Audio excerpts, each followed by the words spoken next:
Près de la commune de San, à l'est du Mali, l'orphelinat Dauphiny accueille aujourd'hui 54 enfants âgés de quelques jours à 7 ans. Ces enfants sont en majorité issus de l'ethnie Bobo et sont victimes d'une de leurs croyances. Ils ont tous perdu leur mère au moment de leur naissance ou peu de temps après et sont considérés comme maléfiques par leur communauté. Personne ne veut s'en occuper. C'est la mentalité du milieu qui pèse sur ces enfants-là. Parce que dans un milieu où on dit qu'un enfant qui perd sa maman à la naissance ou peu après la naissance, elle porte malheur. Donc, ça c'est la mentalité qui pèse. C'est à cause de ça que les parents n'acceptent pas de s'occuper de l'enfant.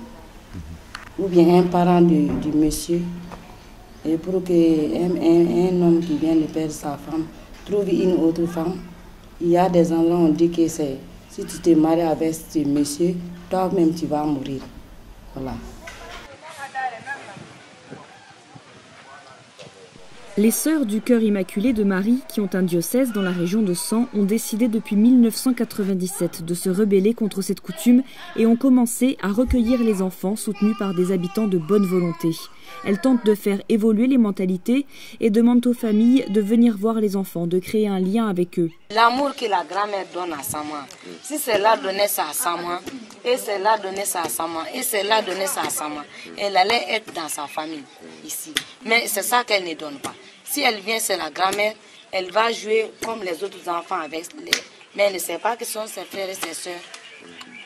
C'est ça qui est dommage, quoi.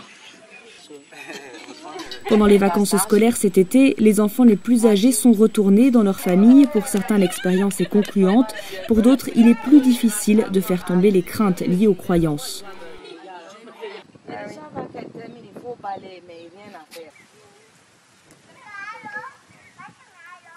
L'orphelinat possède aujourd'hui un jardin bien garni, un poulailler, des moutons, des cochons.